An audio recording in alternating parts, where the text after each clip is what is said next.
C times ನ್ಯೂಸ್ಗೆ ಸ್ವಾಗತ. ಆಲೂರು ತಾಲೂಕು ಟೇಕಲ್ ಹೋಬಳಿ ತಿಮ್ನಾಯಕನಹಳ್ಳಿ Agrahara survey number 35ರಲ್ಲಿ ಐಶ್ವರ್ಯ stone crusher ನಿರ್ಮಾಣ ಆಗಿದೆ. ಆ ಜಾಗ ಬಂದು ನೆಲದಿಂದ 20 ಅಡಿ ಮೇಲೆ ಬಂಡೆ ಇದ್ದಿದ್ದ ಗೋಮಾಳ ಜಾಗದಲ್ಲಿ ಅಲ್ಲಿ B1 ಕ್ರಷರ್ ಘಟಕ ಕೊಡೋಕ್ಕೆ ಬರೋದೇ ಇಲ್ಲ. ಒಬ್ಬ ಕಡು ಭ್ರಷ್ಟ ರಾಜೇಶ್ ಅಂತ ಗಣಿ ಅಧಿಕಾರಿ ಇರ್ತಾನೆ. ಅಲ್ಲಿ ಅಡ್ಜಸ್ಟ್ಮೆಂಟ್ ಮಾಡ್ಕೊಂಡು ಸುಮಾರು 4 ಎಕರೆಯಲ್ಲಿ ಆ ಬಂಡೆ ಸುಮಾರು 15 ಲಕ್ಷ ಟನ್ಗೂ ಹೆಚ್ಚು ಬಂಡೆಯನ್ನು ತೆಗೆಸಿ ಅಕ್ರಮವಾಗಿ ಕ್ವಾರಿ ಘಟಕ ಕ್ರಷರ್ ಘಟಕನ ಅಲ್ಲಿ ಕುಳಿಸಿ ಸುಮಾರು 13 ಲಕ್ಷ ರಾಯಲ್ಟಿ ಕಟ್ಟಿಬಿಟ್ಟು ಆ ಸುಮಾರು 50 ಕೋಟಿ ಹಗರಣವನ್ನೇ ರಾಯಲ್ಟಿ ವಂಚಿಸಿ ಸರ್ಕಾರಕ್ಕೆ ಕಾನೂನು ಬಾಹಿರವಾಗಿ ಆ ಸ್ಥಳದಲ್ಲಿ ಕ್ರಷರ್ ಘಟಕ ನಿರ್ಮಿಸಿದ್ದಾರೆ. ಇದ್ರ ಬಗ್ಗೆ ಸಂಬಂಧಪಟ್ಟ ಜಿಲ್ಲಾಧಿಕಾರಿಗೆ, ಉಪನಿರ್ದೇಶಕರಿಗೆ, ಗಣಿ ಅಧಿಕಾರಿಗಳಿಗೆ, ನಿರ್ದೇಶಕರು, ಡೈರೆಕ್ಟ್ರಿಗೆ ಕಂಪ್ಲೇಂಟ್ ಕೊಟ್ಟಿದ್ವಿ. ಡೈರೆಕ್ಟ್ರ್ನಿಂದ ಇಲ್ಲಿ ಬಂದಿದೆ, ಸ್ಥಳ ಪರಿಶೀಲನೆ ಮಾಡಿ ಇದು ವರದಿ ಕೊಡಿ, ತನಿಖೆ ಮಾಡಿ ಏನೇನಾಗಿದೆ ಅಂತ. ಆದರೆ ಜಿಲ್ಲಾಧಿಕಾರಿಗಳು, ಮಾನ್ಯ ಗಣಿ ಅಧಿಕಾರಿಗಳು ಇನ್ನೂ ಕ್ರಮ ಕೈಗೊಂಡಿಲ್ಲ. ನಾವು ಇದ್ರ ಬಗ್ಗೆ ಸೋಮವಾರ ಇಡಿಗೆ ದೂರು ಕೊಡ್ತಾ ಇದ್ದೀವಿ. ಈ ಸುಮಾರು 50 ಕೋಟಿ ರೂಪಾಯಿ ಮೌಲ್ಯದ ಬಂಡೆಯನ್ನು ಅಕ್ರಮವಾಗಿ ಕಬಳಿಸಿ ಇವತ್ತು ಕ್ರಷರ್ ಘಟಕ ಮಾಡಿದ್ದಾರೆ. ಮಾನ್ಯ ಗಣಿ ಮಾಲೀಕರ ಸಂಘದ ಅಧ್ಯಕ್ಷ ಕ್ಷೇತ್ರನಹಳ್ಳಿ ವೆಂಕಟೇಶ್ ಗೌಡ ಪುತ್ರನ ಹೆಸರಿನಲ್ಲಿರುವ ಈ ಕ್ರಷರ್ ಘಟಕ ಐಶ್ವರ್ಯ ಕ್ರಷರ್ ಘಟಕದಲ್ಲಿ ನಡೆದಿದೆ. ಸೂಕ್ತ ತನಿಖೆಗೆ ನಾನು ಜಿಲ್ಲಾಡಳಿತವನ್ನು ಒತ್ತಾಯಿಸ್ತೀನಿ. ಮತ್ತು ಮಾಲೂರು ತಾಲೂಕು ವ್ಯಾಪ್ತಿಯಲ್ಲಿ ಸುಮಾರು 50ಕ್ಕೂ ಹೆಚ್ಚು ಕ್ವಾರಿ ಘಟಕಗಳು ಕಾರ್ಯನಿರ್ವಹಿಸುತ್ತಿವೆ. ಎಲ್ಲ ಕ್ವಾರಿ ಘಟಕದಲ್ಲಿ ಮಾನ್ಯ ಉಪಲೋಕಾಯುಕ್ತ ನ್ಯಾಯಮೂರ್ತಿಗಳು ಮಾನ್ಯ ಕ್ರಷರ್ ಘಟಕಗಳಿಗೆ ಭೇಟಿ ಕೊಟ್ಟಿದ್ದರು. ಆಗ ನೀವು ಬಂದಿದ್ರೆ ನೋಡಿರ್ತೀರಿ.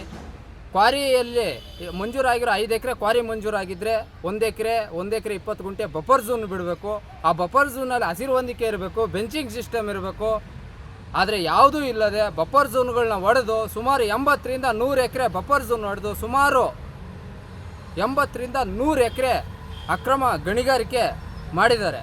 ಇದು ಮಾಲೂರು ಶಾಸಕರ ನಂಜೇಗೌಡರ ಗಣಿ ಸಾಮ್ರಾಜ್ಯ 100ಗೆ 1000% ಅಕ್ರಮವಾಗಿ ನಡೀತಾ ಇದ್ರು. ಜಿಲ್ಲಾಡಳಿತ ಕ್ರಮ ಕೈಗೊಳ್ತಾ ಇಲ್ಲ, ಯಾರಿಗೆ ದೂರಿಗೆ ಕೊಟ್ಟರು ಕ್ರಮ ಕೈಗೊಳ್ತಾ ಇಲ್ಲ. ಡೈರೆಕ್ಟ್ರು ಇಲ್ಲಿಗೆ ಕಳಿಸಿದ್ದಾರೆ, ಆದರೂ ಕ್ರಮ ಕೈಗೊಳ್ಳದೆ ರಾಜಕೀಯ ಒತ್ತಡಕ್ಕೆ ಇವತ್ತು ಇದಾಗ್ತಿದೆ. ಮತ್ತೆ ಉಪಲೋಕಾಯುಕ್ತ ನ್ಯಾಯಮೂರ್ತಿಗಳು ಭೇಟಿ ಕೊಟ್ಟಾಗ ಅವರು ಕ್ರಮ ಕೈಗೊಳ್ಳ್ರಿ ಅಂತ ಸೂಚನೆ ಕೊಟ್ಟಿದ್ದರು.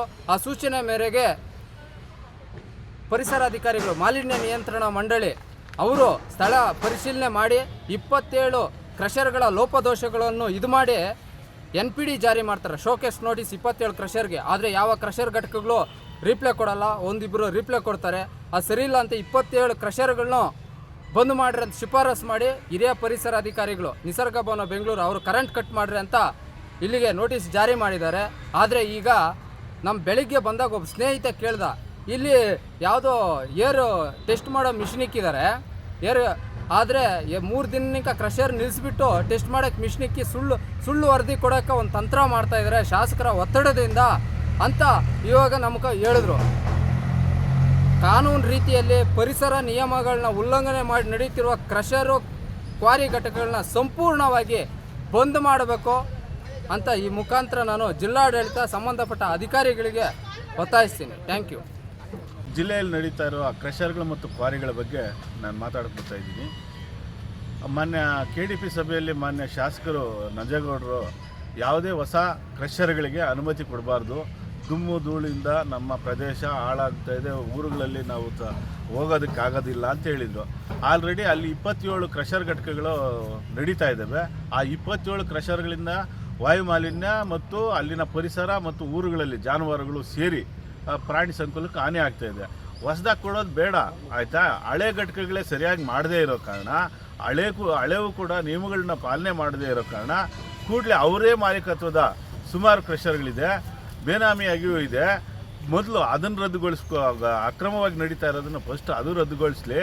ಮಾನ್ಯ ಶಾಸಕರಿಗೆ ಹೇಳಕ್ಕೆ ಇಷ್ಟಪಡ್ತಾ ಇದ್ದೀನಿ ಈ ಮುಖಾಂತರ. 27 ಕ್ರಷರ್ಗಳಿಗೆ ಏನು ನೋಟಿಸ್ ಮಾಡಿದ್ರು ಅದು ಇಲ್ಲಿಗಲ್ ಅಂತ ಪ್ರೂವ್ ಆಗಿದೆ. ನಾವೆಲ್ಲ ಹೇಳ್ತಾ ಇರೋ ನಮ್ಮ ದೂರುಗಳ ಮೇಲೆ ಪರಿಸರ ಅಧಿಕಾರಿಗಳು ಕೂಡ ವರದಿ ಮಾಡಿದ್ದಾರೆ. ಆ ವರದಿನ ಮರಿಮಾಚಕ್ಕೋಸ್ಕರ ಈಗ ಕ್ರಷರ್ ಘಟಕಗಳನ್ನ 3 ದಿವಸ ನಿಲ್ಲಿಸಿ ಗಾಳಿ ವಾತಾವರಣ ತಿಳಿಯಾಗಿದೆ ಅಂತ ಹೊಸ ವರದಿಗಳು ಕೊಡೋದಕ್ಕೋಸ್ಕರ ಪರಿಸರ ಅಧಿಕಾರಿಗಳ ಮೇಲೆ ಒತ್ತಡ ಆಗ್ತಾ ಇರೋ ನಂಜೇಗೌಡರು ಮೊದಲು ಅವರ ಆತ್ಮಸಾಕ್ಷಿ ಅವರ ಮನಸ್ಥಿತಿನ ಬದಲಾಯಿಸ್ಕೊಳ್ಳಿ. ಪರಿಸರಕ್ಕೆ ಜಾನುವಾರುಗಳಿಗೆಲ್ಲ ಅವರೇ ಹೇಳಿದ ಮಾತಿನಂತೆ ಹಾನಿ ಆಗ್ತಾಯಿದೆ. ಅದ್ರ ರಿಪೋರ್ಟ್ ಮೇಲೆ ಈಗಿರೋ ಘಟಕಗಳನ್ನ ಬಂದ್ ಮಾಡಲಿ ಅಂತ